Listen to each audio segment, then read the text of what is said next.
Así es, amigos, pues ya vamos a rendir el trabajo aquí en el Ayuntamiento de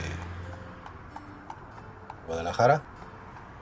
Vengo de trabajar, ¿eh? ¿Están escuchando cosas, amigos?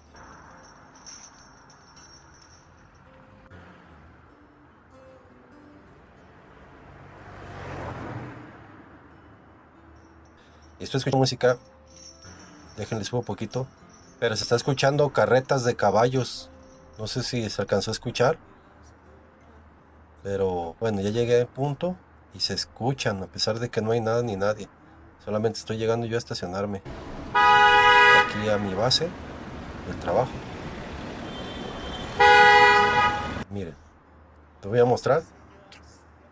Vean, no hay absolutamente nadie.